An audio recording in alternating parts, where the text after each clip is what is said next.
Hi hello welcome back to our channel. Prabhas ఇప్పుడు prove చేసుకునే time ఇది. అయితే ఇంతకుముందు ప్రభాస్ చేసిన ప్రతి సినిమా కూడా నార్మల్ ఆడియన్స్తో పాటు ఫ్యామిలీ ఆడియన్స్కి కూడా బాగానే కనెక్ట్ అయ్యేది. ప్రభాస్ మాస్ హిట్లు అయితే అందరికీ తెలిసిందే. ఆయన తీసే ప్రతి సినిమాలో కొంచెమైనా మాస్ కనిపిస్తుంది.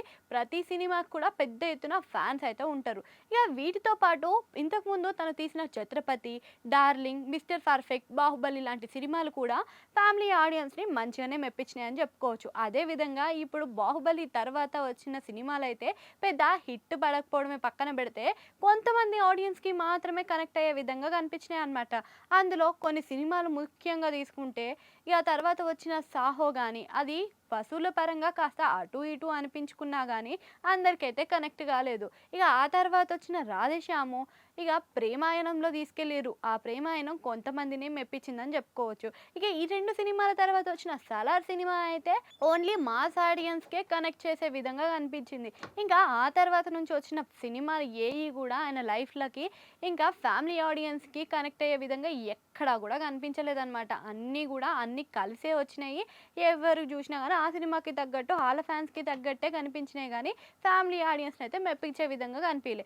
ఇక అవన్నీ ముచ్చట పక్కన పెడితే ఇప్పుడు వచ్చే కల్కి 2898 ఏడీ సినిమా మాత్రం మాస్ ఆడియన్స్, రెగ్యులర్ ఆడియన్స్, ఫ్యాన్స్తో పాటుగా ఫ్యామిలీ ఆడియన్స్ని కూడా మెప్పించే విధంగా ఉంది. ఇక దీంతో వచ్చిన ట్రైలర్ తోటే అది చూసే అర్థమవుతుందనమాట.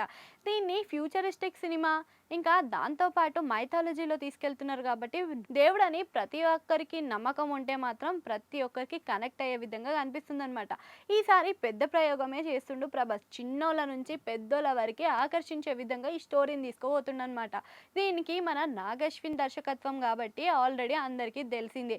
ఆయన మహానటి సినిమా, అంతకు ముందు వచ్చిన ఎవడే సుబ్రహ్మణ్యం సినిమా కొంచెం ఫ్యామిలీ ఆడియన్స్కి కనెక్ట్ చేసే విధంగానే ఉంది. ఇక మైథాలజీ కాబట్టి ఫ్యామిలీ ఆడియన్స్తో పాటు చిన్న పిల్లలకు కూడా కనెక్ట్ చేసే విధంగా మంచి యానిమేషన్తో కూడా కనిపిస్తుందని చెప్పుకోవచ్చు. ఏఐతో రూపొందే చిత్రం కాబట్టి ప్రతి ఒక్కరికి కనెక్ట్ అవుతుందని చెప్తున్నారు. అదేవిధంగా మైథాలజీ గురించి నమ్మకం ఉన్న వాళ్ళు ఇక పెద్ద స్టార్లు ఇష్టం ఉన్న వాళ్ళకి మాత్రం ఇక తీసి పడేసేలేక అన్ని మూమెంట్లు కనిపిస్తున్నాయి అన్నమాట. ప్రతి ఒక్కరికి కనెక్ట్ అయ్యేది పక్కన పెడితే ఇక వైజయంతి ఫిల్మ్ మేకర్స్ ది బ్యానర్లో వచ్చిన సినిమాలు అన్నీ కూడా ఫ్యామిలీ ఆడియన్స్కి పక్కా కనెక్ట్ అయ్యే విధంగానే కనిపిస్తాయి. ఆ ముచ్చట కూడా అందరికీ తెలిసిందే. ఇక ఈ సినిమా ఏంటి ప్రూవ్ చేసుకుంటాడా లేదా అనేది జూన్ 27వ తేదీన తెలిసిపోతుందని తెలుస్తుంది.